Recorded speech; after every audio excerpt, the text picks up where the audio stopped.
ومصليا أما بعد فأعوذ بالله من الشيطان الرجيم بسم الله الرحمن الرحيم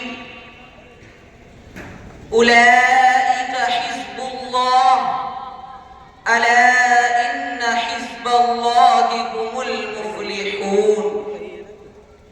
وقال رسول الله صلى الله عليه وسلم من أحبني كان معي في الجنة أو كما قال عليه الصلاة والسلام. مسند حکمیت پر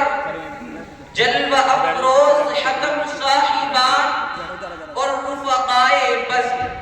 اور جامعہ کے معطر اساتذہ کرام، آج میں آپ حضرات کی روبرو صحابہ کرام کے عشق رسول تہامی کی داستان پرکشش پیش کرنا چاہتا ہوں. اللہ مجھے اخلاص کے ساتھ معافی ضمیر کو ادا کرنے کی توفیق مرحمت فرمائے. حضرات گرامی، تم نے اس دنیا رنگ و بو کے صفحات پر بہت سے عشق و الفت کے افسانے بند پائے ہوں گے. دلوں کی جاذبیت اور سینوں کے کھچاؤ کے البیلے ترانے سنے ہوں گے. قیس کی سحرانہ وردی، فرہاد کی کوہکنی اور قید خانہ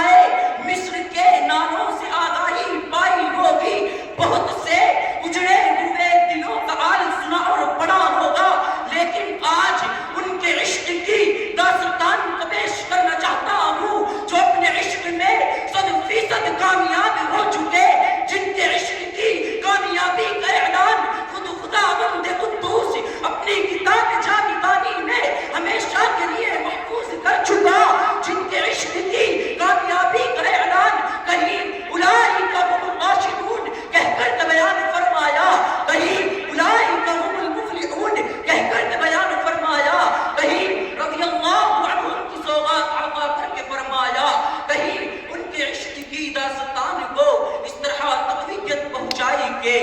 او لوگو کان کھول کر سن لو، مشرق والو تم بھی سن لو، مغرب والو تم بھی سن لو، شمال والو متوجہ ہو جاؤ. فقیر ہو کہ شہنشاہ، مالدار ہو کہ غریب، غلام ہو کہ آقا، عربی ہو کہ عجمی، یہ کہ کائنات میں کسی علاقے اور کسی نسل سے ہو، اس کا ایمان کامل اور مکمل نہیں جو صحابہ کی اداؤں پر خود کو نچھاور نہ کر دے. حضرات دی وقار، صحابہ کرام کے اندر وہ کیا ادائیں تھی کہ جن کی بنا پر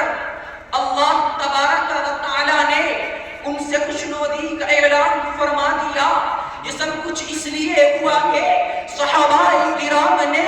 محبوب خدا صلی اللہ علیہ وسلم کے لائے ہوئے دین کی خاطر اپنی جانوں اور اپنے مالوں کو وقف کر دیا. رحمت للعالمین کی اتباع کے لیے اپنے خاندان اور رشتہ داروں سے دشمنی خرید لی تھی جو آپ کی رضا کی خاطر جگر کا خون پیش کرنے کو ایک معمولی سی چیز سمجھتے تھے. اور ان کی یہ پکار رہتی تھی کہ نکل جائے دم تیرے قدموں کے نیچے، نکل جائے دم تیرے قدموں کے نیچے، یہی دل کی حسرت، یہی آرزو ہے. میں چند صحابہ کے عشق و محبت کے کچھ واقعات آپ کو سناتا ہوں جن سے آپ اندازہ کریں گے کہ کس درجے کی محبت صحابہ کرام کے اندر آپ صلی اللہ علیہ وسلم کی موجزن تھی. حضرات گرامی، حضرت بلال حبشی رضی اللہ عنہ نے جب اسلام کی شمع پر فدائیت کا سبق پڑھا اور حلقہ بغوش اسلام ہو گئے تو کفار مکہ نے ان کو اس پاداش میں ایسی تکلیف پہنچائی کہ آسمان جن کو دیکھنے کی طاقت نہیں رکھتا تھا، فرشتے چیخ اٹھتے، شجر و اجل کانپ اٹھتے، درندوں چرندے سہم جاتے. خدا بندہ یہ وہ بلال ہے جس کے قدموں کی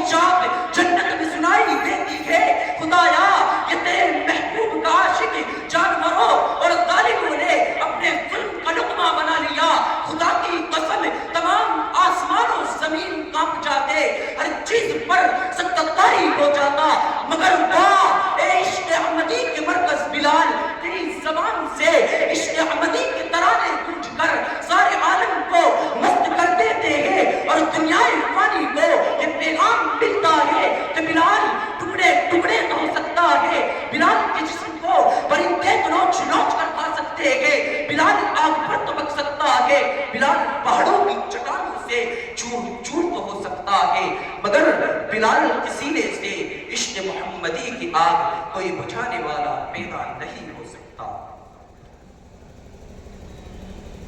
بڑی معتبر ہے جماعت صحابہ، بڑی معتبر ہے جماعت صحابہ، ذرا پڑھ کے دیکھو حیات صحابہ، گویا کہ احباب ارم میں اترنا موضوع سخن ہے یہ بات صحابہ، حقیقت تو یہ ہے اگر کوئی سمجھے، حقیقت تو یہ ہے اگر کوئی سمجھے، عکس نبوت صفات صحابہ، میدانوں کے غازی مجاہد صحابہ، وعابد وساجد وزاہد صحابہ، ملا ہے جو لا رہے بے عیب ہم کو کلام مقدس بارات صحابہ۔ وآخر دعوانا الحمدللہ رب العالمین۔ یہ تھے مصاحب نمبر 3 محمد انس جولا۔ درمیان میں نعت نبی گنگنانے کے لیے جامعہ کے ایک طالب علم کو آواز دے رہا ہوں اور موصوف سے یہ درخواست کر رہا ہوں کہ چند اشعار میں ہی آپ اپنی بات کو ختم کر لیں، کیونکہ وقت اپنی رفتار کے ساتھ تیزی سے بڑھ رہا ہے۔ میں دعوت دے رہا ہوں